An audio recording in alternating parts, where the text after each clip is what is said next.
जी, बिस्मिल्लाहिर्रहमानिर्रहीम। आज के क्लास का जो है टॉपिक वो है कि इसम को उसकी वसअत के एतबार से समझना। अरबी इसम की तीन चीज़ें हम पढ़ चुके हुए हैं। जिन्स का फ़र्क मालूम करना, अरबी ज़बान में किस लफ्ज़ को मुज़क्कर समझना है और किसको मुअन्नस अलामात के ज़रिए से या जो उसकी पहचान का तरीक़ा है। उसके बाद हमने उसकी हालतें पढ़ी कि इसम की हालत क्या क्या हो सकती है, उसके आखिर में क्या क्या तब्दीली हमें नज़र आती है, कौन से अल्फाज वो होते हैं जो तीन हालतों की बजाय दो हालतें इख्तियार करते हैं, तीसरी में चेंज नहीं होते, और कौन से वो अल्फाज हैं जो मुकम्मल तौर पे चेंज नहीं होते, जो मबनी अल्फाज हैं। उनमें से कुछ हर्फ हमारे सामने आए और कुछ इंशाल्लाह आइंदा क्लासेस में आ जाएंगे। इसी तरह तीन हालतें यानी कि हमें मालूम हुई। फिर अदद के अंदर हमने पढ़ा कि अरबी में इसम तीन तरह का होता है अदद के एतबार से। वाहिद की सूरत तो यही होती है कि उसके आखिर में हमें तनवीन नज़र आ रही होती है। तो सिंगल लफ्ज़ को जैसे लिखते हैं किताब, कलम, कापी, पेंसिल, जो भी अल्फाज अरबी के जिस अंदाज में होते हैं। लेकिन दो के लिए कैसे इस्तेमाल करना है, जमा के लिए कैसे इस्तेमाल करना है, उसका तरीका हमने क्लास क्लास में पढ़ लिया। यानी अब अगर कोई लफ्ज़ रजुलानी या रजुलैनी या मुस्लिमीना या मुमिनूना या आयात ऐसी शक्लों में हमें नज़र आता है, तो हम अलामात के ज़रिए से उनको पहचान सकते हैं कि आयात का लफ्ज़ यहाँ पे लिखा होगा, आखिर में अलिफ तार लगी होगी ऐसे, आयात। तो हमें पता चलेगा कि ये लफ्ज़ जो है ये जमा के लिए हो सकता है। और अगर सिर्फ ऐसे लिखा हुआ है आयतुन, तो ये वाहिद के लिए, क्योंकि इसके आखिर में कोई तस्नीया जमा की अलामत नहीं है। तो एक फर्क ये हमें समझ में आ गया। इसी तरह कहीं कुरान पाक में लिखा होगा मुमिनुन, मुमिनुन, और कहीं पे लिखा होगा मुमिनून। ठीक है। तो इन अलामात के जरिए से हम अदद का फर्क भी मालूम कर सकते हैं कि अरबी में कौन कौन सा लफ्ज जो है वो वाहिद इस्तेमाल हो रहा है, कौन सा तस्निया और कौन सा जमा इस्तेमाल हो रहा है। आज चौथी चीज हमने पढ़नी है, वो है कैपेसिटी। किसी लफ्ज की वुसअत क्या है, जब उसको बोला जाए किसी भी लफ्ज को, तो उससे कब कब खास चीज मुराद होगी, कब उससे मुराद कोई आम चीज होगी। मिसाल के तौर पे उसकी इंग्लिश में, उर्दू में हम मिसाल इस तरह से देखते हैं कि कभी मैं बोलता हूँ कोई किताब, और कभी इसको मैं इस तरह से लिखता हूँ किताब कोई के बगैर। तो कोई का लफ्ज जब हम बीच में ऐड करते हैं, तो कोई का लफ्ज किसी किताब को आम बना देता है, उससे मुराद कुछ भी हो सकता है। लेकिन जब मैंने उसके साथ कोई का लफ्ज नहीं लगाया और किताब बोला, तो इससे सुनने वाले को ये मालूम हो सकता है कि मैं किसी हर एक किताब की दुनिया में बात नहीं कर रहा, बल्कि कोई खास किताब है जिसके ऊपर हम डिस्कस कर रहे हैं। इसी तरह यानी कोई ना कोई लफ्ज ऐसा होता है, जैसे यहाँ पे हमें कोई नजर आ। इसी तरह इंग्लिश के अंदर उसकी एग्जांपल ये होगा कि अ बुक, कहीं ये लिखा हो, और इसी तरह अगर हम लिखते हैं द बुक ऐसे। अब अ बुक जब जुमले के अंदर आएगा तो इससे मुराद कोई एक किताब हो जाएगी। लेकिन जब द बुक लिखा होगा तो उससे मुराद वो किताब जिसके बारे में हम स्पेशल डिस्कस करें। तो कुछ ऐसे अल्फाज, कुछ ऐसी अलामात जिनके जरिए से हम किसी इसम को, जैसे किताब का लफ्ज यहाँ पे भी वही है, यहाँ पे भी वही है, लेकिन इन दो आर्टिकल्स की वजह से हमें ये पता चला कि एक जगह पे किताब, खास किताब मुराद है, और एक जगह पे कोई आम किताब मुराद है। तो ऐसे ही अरबी में वो कौन कौन सी अलामात और वो कौन कौन सी सूरतें होती हैं जब हम किसी लफ्ज को कॉमन और आम तौर पर इस्तेमाल करते हैं हर एक के लिए, और कभी वो स्पेसिफिकली जो है किसी एक चीज के लिए इस्तेमाल होगा। तो उसमें कौन कौन सी सूरतें आती हैं, ये आज का टॉपिक है। लफ्जों की कैपेसिटी मालूम करना, उनकी वसअत मालूम करना। तो सात चीजें याद रखें अरबी में ऐसी हैं, यानी सात सूरतें ऐसी होंगी चीजों की, सात ग्रुप ऑफ लेटर्स ऐसे हैं जिनको हम खास समझते हैं। उसके अलावा उन सात चीजों के अलावा जितने भी अल्फाज होंगे उनको हम आम समझेंगे। लेकिन अरबी में खास और आम नहीं बोला जाता, बल्कि अरबी में उनके लिए एक लफ्ज बोला जाता है खास चीज के लिए। स्पेसिफिक चीज को जब हम बात डिस्कस कर रहे होते हैं, अपने जुमले में इस्तेमाल कर रहे होते हैं, तो अरबी में उसको नाम दिया जाता है मुआरफा। ऐसे। इंग्लिश में मेरे ख्याल से इसे कहते हैं प्रॉपर नाउन। जी, प्रॉपर नाउन। और आम इसको कॉमन नाउन कहते हैं, और अरबी में इसका नाम होगा नकीरा। नकीरा। अरबी में इनके ये नाम इसलिए रखे कि मारफा का लफ्ज निकला है पहचान से। उर्फ का लफ्ज आमतौर पे आइन रौफा, ये जो लेटर्स हैं ये इस्तेमाल होते हैं जान पहचान के लिए। जैसे हम उर्दू में बोलते हैं ना, तारुफ करवाएं, अपना तारुफ करवाना यानी अपनी पहचान करवाना। तो मारफा का लफ्ज यानी वो अल्फाज जिनको हम जानते पहचानते हो, हम में से हर एक के जहन में पहले से वो चीज मालूम हो, तो उसके लिए मारफा यानी खास का लफ्ज इस्तेमाल करें। नकीरा का मतलब होता है इनकार से, कि आप पहले जानते नहीं। जब किताब बोला जाएगा तो दुनिया में जारी बात है कोई भी किताब मुराद होगी, हमारे इल्म में हो या वो हमारे इल्म में ना हो, पहले से हम उसे जानते हो या ना जानते हो, कोई भी चीज मुराद हो सकती। तो अरबी में खास के लिए यानी प्रॉपर नाउन के लिए मार्फा का लफ्ज इस्तेमाल होता है और कॉमन नाउन के लिए नकीरा का लफ्ज इस्तेमाल होता है। तो मार्फा जो है नकीरा की कोई अलामत नहीं है। जैसे हमने मुज़क्कर मुअन्नस में देखा था ना, कि अगर मुअन्नस की अलामतें हम याद कर लेंगे ना, तो उन अलामत के अलावा सारे लफ्ज ही क्या होंगे, मुज़क्कर होंगे। इसी तरह हम यहाँ पे मार्फा की 7 कैटेगरीज मालूम कर लेते हैं कौन कौन सी हैं। उन 7 चीजों के अलावा जितने भी अल्फाज होंगे फिर हम उनको नकीरा कंसीडर करेंगे। लेकिन एक अलामत के तौर पे इन 7 चीजों के अलावा जो है वो मैं बता देता हूँ कि नकीरा की पहचान करने का एक सादा सा तरीका ये है कि उसके आखिरी लेटर पे ना तनवीन आती है, 2 जबर, 2 जेर और 2 पेश। वैसे तो मार्फा के अलावा सारे अल्फाज नकिरा होंगे, लेकिन नकिरा की एक सादा सी पहचान क्या है कि उसके आखिर में तनवीन हो। यानी जब किसी लफ्ज के एंड पे 2 जबर, 2 जेर, 2 पेश आ रहे हो, तो उससे मुराद कोई कॉमन नाउन हो। जैसे उसकी मिसाल हम लिखते हैं रजुलुन, 2 पेश के साथ। तो इसका तर्जुमा हम ये नहीं करेंगे कि खास कोई आदमी, बल्कि इसका तर्जुमा होगा कोई आदमी। या उर्दू में हम बोलते हैं एक आदमी। अब वो एक आदमी कोई भी हो सकता है। इसी तरह एक तीसरा तर्जुमा उर्दू में उसका ये आता है, उसी मिसाल हम पानी के लिए लिखते हैं माउन। नकिरा के आर्टिकल में तन्वीन लगा के लिखते हैं उसके आखिर में। तो अब उसका ये तर्जुमा तो नहीं हो सकता ना एक पानी या कोई पानी। अब वहां पे उसका तर्जुमा उर्दू में क्या लफ्ज इस्तेमाल होगा, कुछ पानी, कुछ पानी। इससे अब ये पता चला कि उर्दू के अंदर नकिरा के लिए कोई, एक या कुछ, ऐसा हम तर्जुमा करते हैं। लेकिन जब किसी मार्फा लफ्ज का तर्जुमा करेंगे, अगर मैं रजुल उनको प्रॉपर नाउन की कंडीशन में लिख देता हूँ अर रजुल ऐसे, या अल मा, तो तर्जमे में क्या फर्क पड़ेगा कि ये जो कोई, एक या कुछ लिखा हुआ है ना, ये हमें हटाना पड़ेगा। फिर अर रजुल का तर्जुमा हो जाएगा आदमी, माओ अल माओ का मतलब हो जाएगा पानी। मगर तब आपको तनवीन भी हटानी पड़ेगी यार लगाने के वो बाद। भी मैं बताता हूँ बिल्कुल, कि तनवीन भी हटानी पड़ेगी। वो मैंने इसीलिए भी नहीं बताया कि वो मार्फा की 7 किस्मों के अंदर ये अलिफ लाम वाला लफ्ज भी आएगा ना, तो फिर अलिफ लाम के अंदर ये बात डिस्कस कर लेंगे कि अलिफ लाम जब आता है तो क्या क्या फर्क पड़ता है।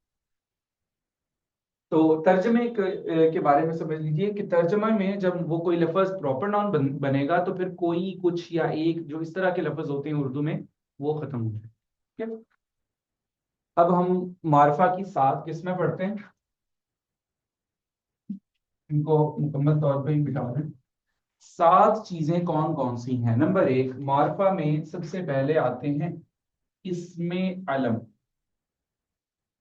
इसमें अलम क्या होता है, इसम कहते हैं नाम को, और अलम मखसूस चीज को। किसी भी इंसान का जो नाम है, जैसे उमर, खालिद और मोहम्मद, ऐसे जो अल्फाज हैं, उन सबको इसमें आलम कहते हैं। तो जाहिर बात है जो भी किसी आदमी का एक नाम रखा हुआ है, तो वो कॉमन नाउन तो नहीं है, वो प्रॉपर नाउन है, कि वो एक आदमी की, वो इस्तेमाल ही किसी की आइडेंटिटी के लिए होते हैं। तो मार्फा का लफ्ज का तर्जमा ही शनाख्त करना, जान पहचान करना। तो इंसान का जो नाम होता है वो असल में उसकी पहचान के लिए होता है। तो जितने भी चीजों के, शहरों के, मुल्कों के, जगहों के नाम होंगे, वो सारे के सारे इसमें अलम जो है शुमार होंगे। तो इनके लिए, इनको हम मारिफा समझें। दूसरी चीज, इनके लिए लफ्ज जो बोला जाता है अरबी में, वो बोला जाता है इसमें अलम। जितने भी लोगों के नाम होते हैं वो इसमें अलम कहलाते हैं। नंबर 2, मारिफा की जो दूसरी अलामत और दूसरे पहचान और दूसरा ग्रुप ऑफ लेटर्स है, वो है इसमें जमीर। जमीर जो है ये इस्तेमाल होती है नामों की जगह पे। जब हम किसी आदमी के बारे में मुख्तलिफ चीजें डिस्कस करना चाह रहे हैं, तो हम अपनी गुफ्तगू में देखते हैं कि हर मर्तबा हम किसी का नाम नहीं लेते। जैसे हामिद घर आया, अब उसने घर आने के बाद 4-5 काम किए, हम वो सारे बयान करना चाहते हैं। हामिद घर आया, उसने अपना बस्ता उतारा, फिर उसने खाना खाया। तो हम हर जगह पे ऐसे नहीं कहेंगे कि हामिद घर आया, हामिद ने बस्ता उतारा, हामिद ने खाना खाया, हामिद आराम करने लग गया।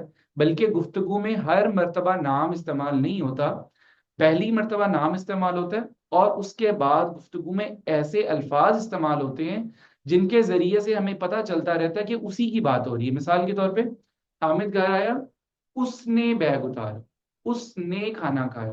तो ये उसका लफ्ज जो इस्तेमाल हो रहा है, इसको हम अरबिक में कहते हैं जमीर। जो किसी के नाम की जगह पे ऐसे अल्फाज इस्तेमाल किए जाते हैं जिससे उस नाम की तरफ बार बार इशारा किया जा रहा है। उसके लिए इंग्लिश में लफ्ज कौन से इस्तेमाल होते हैं? ही और आई। अरबिक में इसमें जमीर जो इसके इक्वल इस्तेमाल होते हैं, ही की जगह पे आ जाता है हु, हुआ। आई की जगह पे आ जाता है अना। तो ऐसे अल्फाज जो ही, शी, दे, वी, यू, इस तरह के आर्टिकल के इक्वल इस्तेमाल होते हैं अरबी में, उनको इसमें जमीर कहते हैं। इस तरह के जितने भी अल्फाज होंगे जिसके अंदर मैं, तुम, वो सब के लफ्ज, इस तरह के अल्फाज आ रहे होंगे। जैसा कि ये दो एग्जाम्पल मैंने दी कि ही के लिए हुआ और आई के लिए अना का लफ्ज इस्तेमाल होता है। तो अना भी मार्फा कहलाएगा, हुआ भी मार्फा कहलाएगा। अब ये ज़मीरें बहुत सारी हैं, लेकिन ज़मीरों के लिए एक हमारा अलग से सबक होगा, उसमें बहुत सारी ज़मीरें आएंगी कि सब चीज़ें जो है उसके अंदर आ जाएंगी इंशाल्लाह। ज़मीरों का एक अलग सबक है, लेकिन यहाँ पे मार्फा के सबक के अंदर ये याद रख लीजिए कि ज़मीर के लिए जितने भी अल्फाज इस्तेमाल होते हैं वो अरबी में प्रॉपर नाउन समझे जाते हैं, वो कॉमन नाउन नहीं। तीसरी चीज, इसमें इशारा। इशारा के लफ्ज से ही समझ में आ रहा है कि इशारे के लिए, किसी भी चीज की तरफ इशारा करने के लिए, किसी चीज को की तरफ मुतवज्जे करने के लिए जो अल्फाज इस्तेमाल होते हैं, वो सारे के लफ्ज, सारे लफ्ज जो अरबी में बोले जाते हैं वो मार्फा शुमार होंगे। जैसे ये, वो हम बोलते हैं इंग्लिश में, दिस, दैट, दोज, इस तरह के जो अल्फाज हैं अरबिक में उनके लिए बोले जाते हैं, दिस के लिए बोला जाता है हाजा। ये लफ्ज हमने पहले भी किसी सबक में पढ़ा, मबनी अल्फाज के अंदर। हाजा का मतलब होता है ये, किसी करीब की चीज की तरफ इशारा करने की। इसी तरह दैट के लिए लफ्ज इस्तेमाल होता है जालिका। अब जैसे मैंने बताया कि जमीरें काफी सारी हैं, और वो कितनी है, कौन कौन सी है, वो सारे के सारे अल्फाज जो हैं 14-15, और फिर उनकी आगे कैटेगरीज हैं, वो हम इसमें जमीर के चैप्टर में पढ़ेंगे। लेकिन जमीर जितनी भी हैं वो सारी की सारी मार्फा में आती हैं, तो इसलिए उनका नाम यहाँ पे याद रख लें। और एक दो मिसालें भी याद रख लें, जैसे अना और जैसे हुआ। अना का मतलब मैं, और ही का मतलब, हुआ का मतलब वो। इसी तरह इसमें इशारा का भी नाम याद करें कि इशारे करने के लिए जितने भी अल्फाज अरबी में इस्तेमाल होते हैं वो सारे प्रॉपर नाउन होते हैं। दो एग्जाम्पल, जैसे हाजा का मतलब ये, और जालिका का मतलब वो। जैसे हम कहते हैं ये किताब, तो हम कहेंगे हाजल किताब, और जब कहेंगे वो किताब तो जालिकल किताब। मार्फा में चौथे अल्फाज का ग्रुप जो शुमार किया जाता है वो है इसमें मौसूल। उसका नाम होता है इसमें मौसूल। मौसूल का मतलब होता है मिलाना।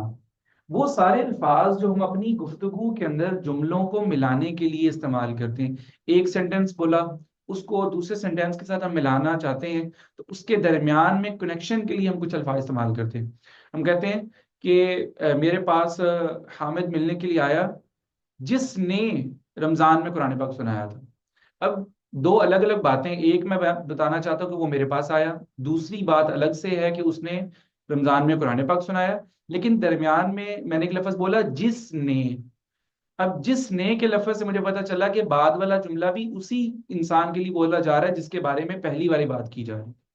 तो दो जुमलों को, दो खबरों को मैंने मिलाने के लिए दरमियान में एक लफ्ज इस्तेमाल किया, जिसने।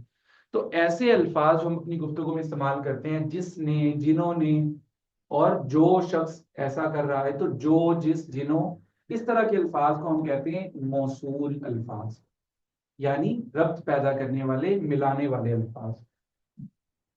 उनके लिए जितने भी लफ्ज अरबी में इस्तेमाल होते हैं, उन दो तीन एग्जांपल उनकी भी लिखते हैं। जैसे अल्लजी, ये लफ्ज बहुत ज्यादा कुरान पाक में आता है। अल्लजी का मतलब होता है जिसने, अल्लजी, ये एक इंसान के लिए इस्तेमाल होता है और वो भी मुज़क्कर के लिए। अल्लजी, जिसने।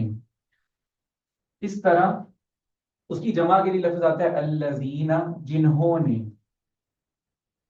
जमा के लिए पुराने पाक में क्या आता है? अल्लजीना आमनू, इस तरह भी आता है अल्लजीना। और तीसरी एग्जांपल, जैसे मन का लफ्ज बहुत आता है, मन जल्लजी, मन का मतलब होता है वो शख्स, वो शख्स जिसने।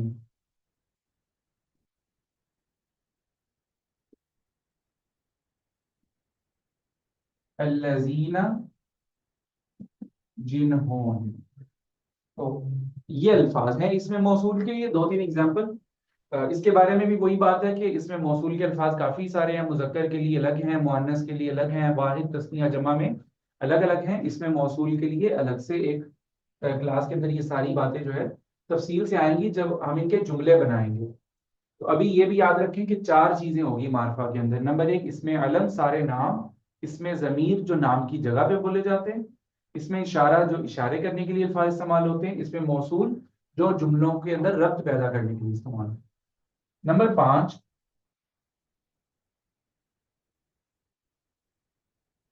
मुनादा। मुनादा वो लफ्ज जिसके शुरू में मुतवज्जे करने वाले, पुकारने वाले अल्फाज इस्तेमाल किए जाए।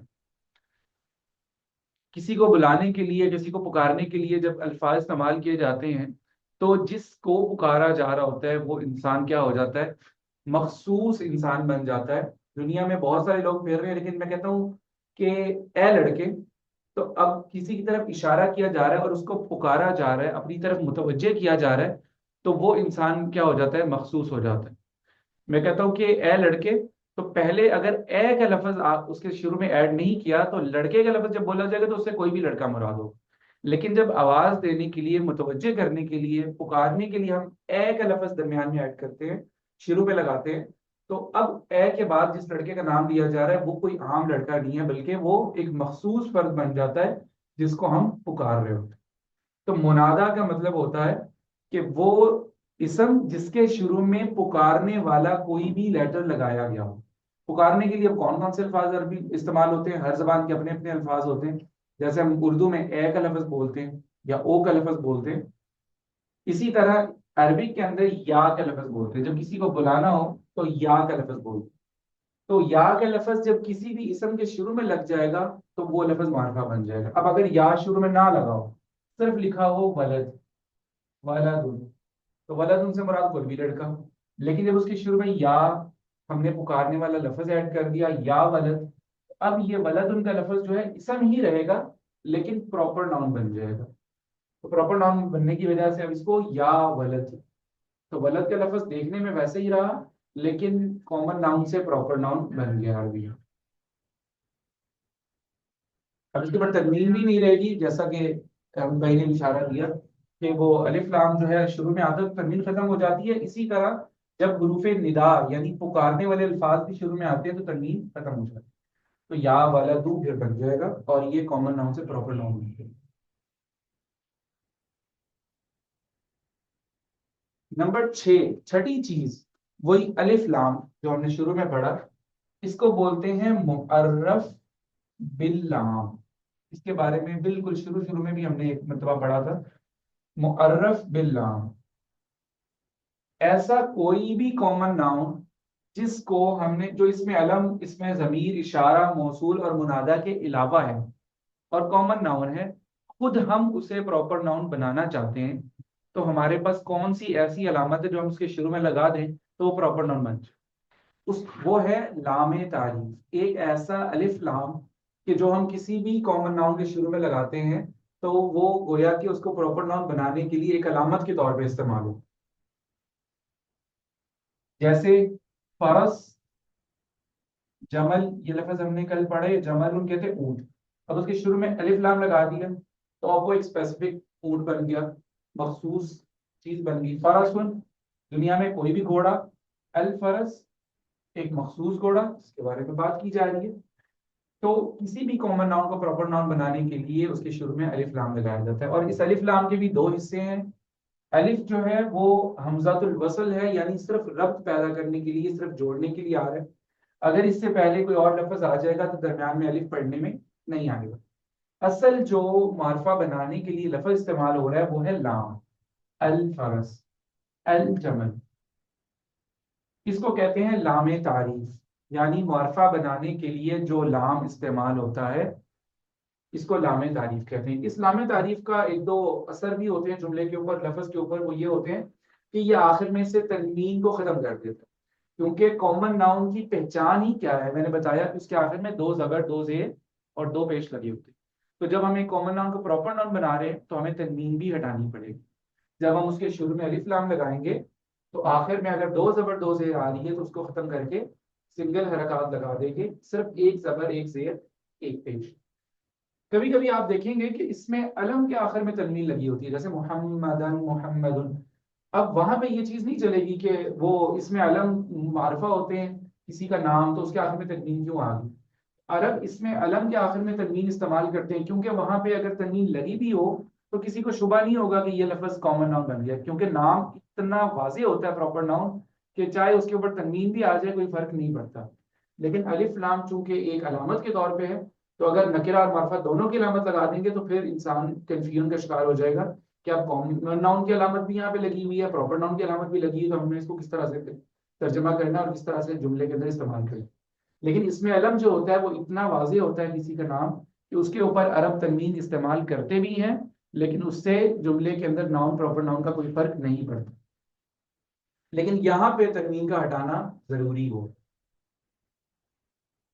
नंबर 7, आखिरी चीज जो है मुअर्रफ बिल नाम के अलावा, वो इन्हीं 6 चीजों से मिलकर बनी है, उसे हम कहते हैं मुअर्रफा बिल इजाफत। इजाफी का लफ्ज हमने पहले हालतों के अंदर भी पढ़ा। इजाफत का मतलब होता है निस्बत करना, एक चीज का दूसरे के साथ ताल्लुक बयान करना।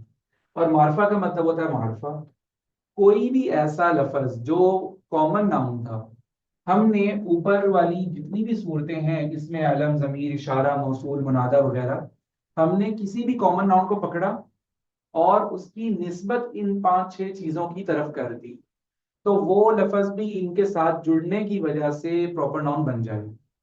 जैसे कलम है तो लिखा हुआ है कलामुन। अब ये एक कॉमन नाउन है, कोई भी दुनिया का कलम मुराद है, लेकिन मैं इसकी निस्बत कर देता हूँ इन नामों में से किसी भी नाम की तरफ के उमर का कलम, खालिद का कलम।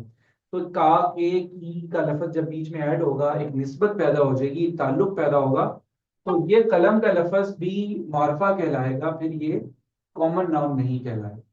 जैसे गुलाम, गुलाम दुनिया में कोई भी गुलाम हो सकता है, लेकिन जब हम लिखते हैं गुलाम हूँ खालिद, खालिद का गुलाम, तो तब क्या होगा, गुलाम का लफ्ज भी प्रॉपर नाउन बन जाएगा। हालांकि वो हमें तनवीन के साथ पहले नजर आ रहा था, लेकिन मार्फा उसकी निस्बत करने की वजह से तनवीन खत्म होगी और ये भी क्या बन गया, मार्फा बन गया। अब गुलाम जो है वो कोई कॉमन गुलाम नहीं रहा, बल्कि उसकी निस्बत इसमें अलम की तरफ हो गई, तो वो भी क्या हो गया, निस्बत की वजह से मार्फा बन गया। तो ऐसा लफ्ज जिसको हम ऊपर वाली सारी किस्मों में निस्बत करने की वजह से मार्फा बनाते हैं, उसको भी मार्फा समझा जाता है, प्रॉपर नाउन समझा जाता है।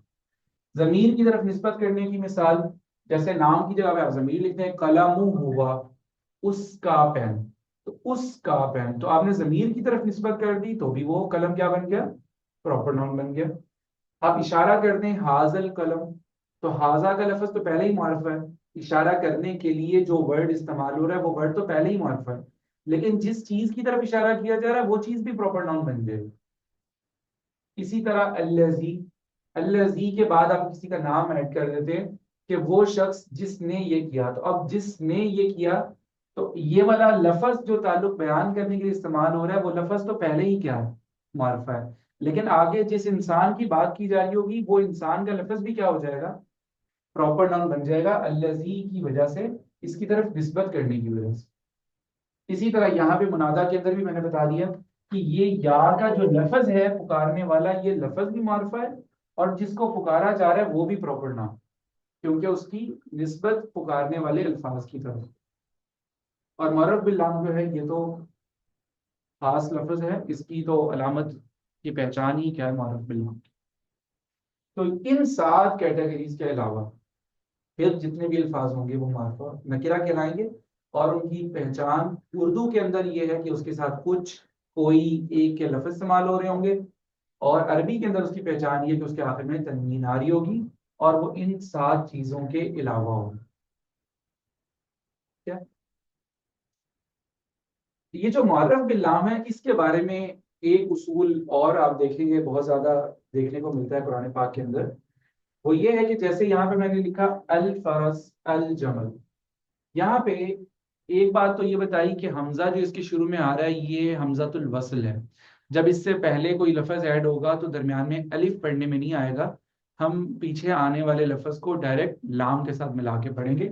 जैसे आप हाजिल फरस देख लें कि एक लफ्ज लिखा हाजा और आगे लिखा हुआ है अल फरस। तो अब हमने अलिफ को नहीं पढ़ना बल्कि जाल को इस नाम के साथ मिला के पढ़ना है, हाजल फरस, हाजल फरासू। तो अलिफ लाम के अंदर अलिफ को नहीं पढ़ते जब उससे पहले कोई और लफ्ज आ जाते, एक बात तो ये है।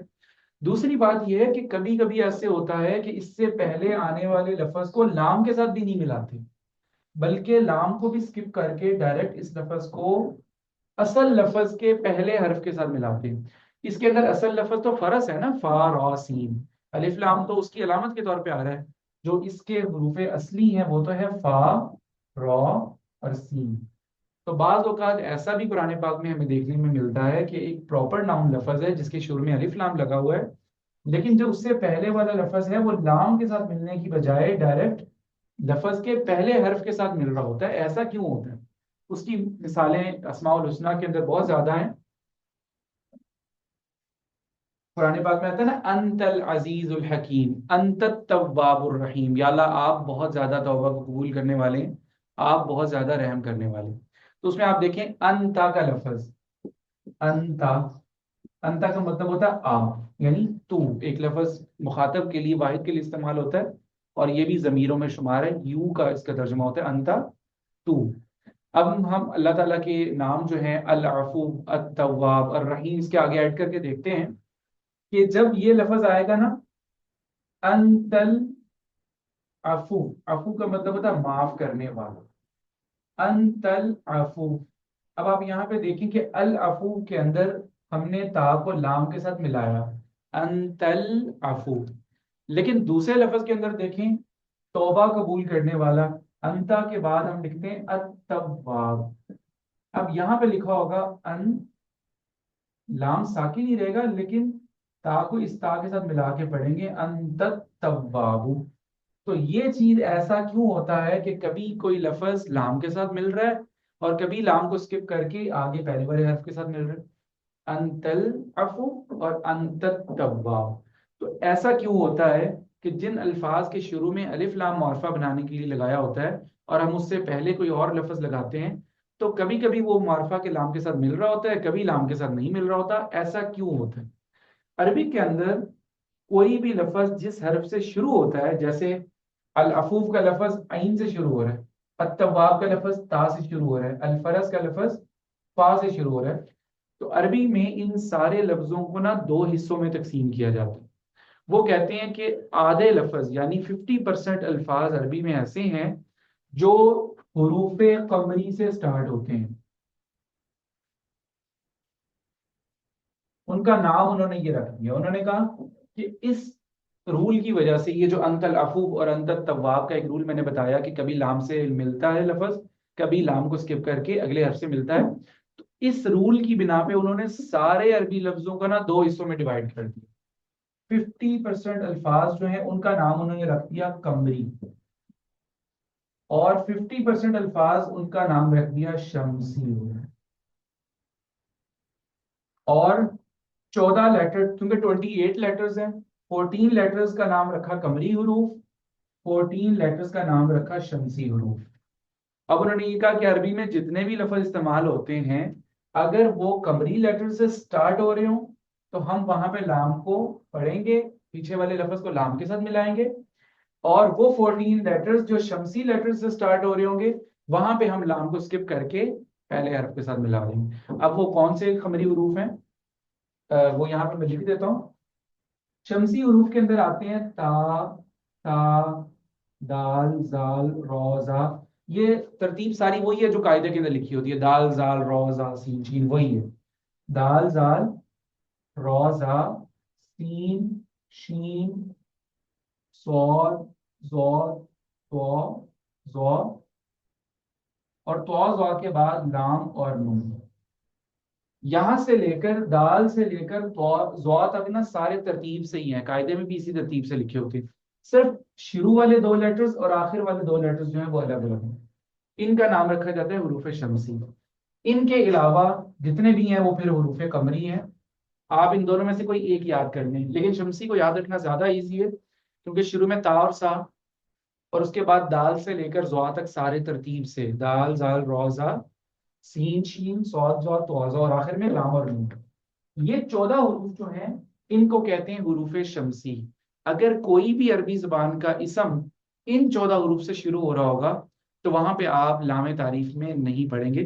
अब आप देखिए, अंत तवाब जो है ये ता से शुरू हो रहा है और ता हुरूफ शमसी में आ रहा है, तो हम अल तवाब नहीं पढ़ेंगे बल्कि अत तवाब पढ़ेंगे। लेकिन दूसरा नाम जो अल जब्बार, तो जब्बार में जीन से शुरू हो रहा है, तो जीन इन 14 हरूफ के अंदर नहीं आता, तो वहां पे हम अल जब्बार पढ़ेंगे, लाम की आवाज पढ़ेंगे।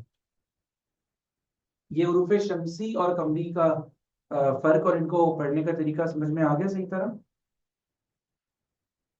जी। जी। तो ये इसकी प्रैक्टिस अस्माउल हुस्ना के अंदर हो जाएगी इंशाल्लाह, कि आप सारे अल्लाह ताला के नाम, तकरीबन 99 अल्फाज हैं, उन सब में देखें कि कौन कौन से नाम ऐसे हैं जो हुरूफ शमसी से स्टार्ट हो रहे हैं।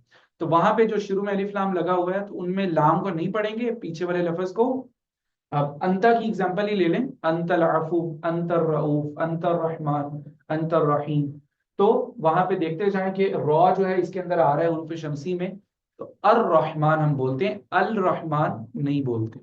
लेकिन जो दूसरे नाम है अल हकीम, तो अल अजीज, अल हकीम, तो आइन इसके अंदर नहीं आ रहा, हा इसके अंदर नहीं आ रहा, तो वहां पे हम क्या कहते हैं, अल हकीम, अल अलीम, अल अजीम। लेकिन जो बाकी नाम हरूफ शमसी वाले हैं वहां पे अंतत तव्वाब, अस्सबूर, अशकूर, इस तरह करके उनको अदा करते हैं। तो ये वाला जो रूल है वो मुअर्रफ बिल नाम के बारे में खुसूसी तौर पे याद कर लीजिए।